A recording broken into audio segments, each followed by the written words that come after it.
To me, I'm principle-driven. I'm principle-driven even when I was nobody before I climbed up the political ladder. I think since my early days, when I was a young engineer, young professional. Because to me, I was brought up in such an environment, very difficult environment, and I was being taught with the basic fundamentals, the basic principles that once you compromise your principles, it is going to negate the entire purpose of you being in public office. That was the very first principle that I was reminded of, even by my late mom, my former teacher, who have been watching me and guiding me. But nonetheless, it has never been my intention to play moral police. To say that I'm playing moral police, I think that is absolutely irrelevant. In fact, last year, even before the party election, when I was asked to comment on CSL or Dr. Chua's DVD, the sex scandal. Now, what I did was merely commenting on the issue on the broad principles of morality for public office holders. But little did I expect that had perhaps touched on his raw nerve. In fact, I didn't even want to, comment on the issue specifically, because to me, I believe in adhering to the broad principles and not going for individuals. The 5 resolutions, in fact, I must say that the first 2 resolutions are rather conspicuous, notwithstanding that some of the delegates had given me the feedback that when they first signed on the petition form for EGM, they were told that Dr. Chua merely wanted to have a comeback, wanted to be reinstated as a member, retire as a member. And he made no mention of the vote of no confidence. I mean, that was what the grassroots told me. Even last night, when I was on my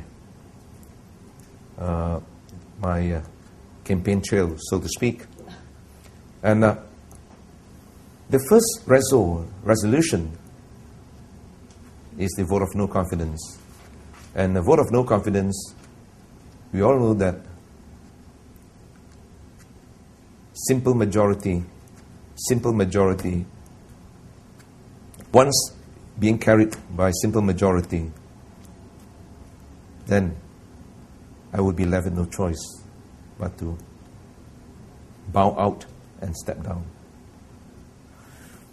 And if anybody were to argue that I don't need to do so, and only 2/3 majority will be required to put me out, I think that by itself is a great lie. Coming to resolution number 2, reinstatement of Dr. Chua. As a matter of fact, we all know that the Presidential Council made the collective decision on 26 August by endorsing the recommendations made by the disciplinary board in expelling Dr. Chua from the party. Now, if he were to be reinstated by simple majority, it simply means that now this is going to be tantamount to casting a vote of no confidence against the entire Presidential Council. And the outcome is clear, crystal clear. The writing's on the wall. If this were to happen, then by the democratic principles, then the whole lot would have to go. You mean the whole entire question? Yeah, because collective decision is not one man's decision. I mean, I'm not forcing anybody to do so, but since you asked me this, and I think anybody who abide by the ground rules of the game in the name of democracy, now these are the unavoidable outcomes.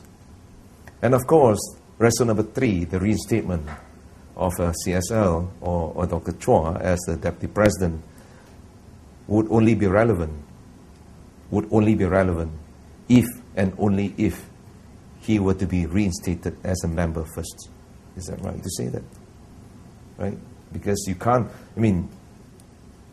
you can't say that you can get reinstated as the Deputy President of the party before you can get reinstatement as a member. You see, these two are intertwined. Whereas Resolution 4 and 5, those are academic. I would say that they are making presumptions. And I don't think it's fair to make such presumptions. Never before in any EGM, now, would you be allowed to make presumptuous resolutions. But since I say that, I play no hardball against anybody, and when I mean business, I say that I want to facilitate the EGM, that's it. You want it that way? Okay, fine. I'm accommodative.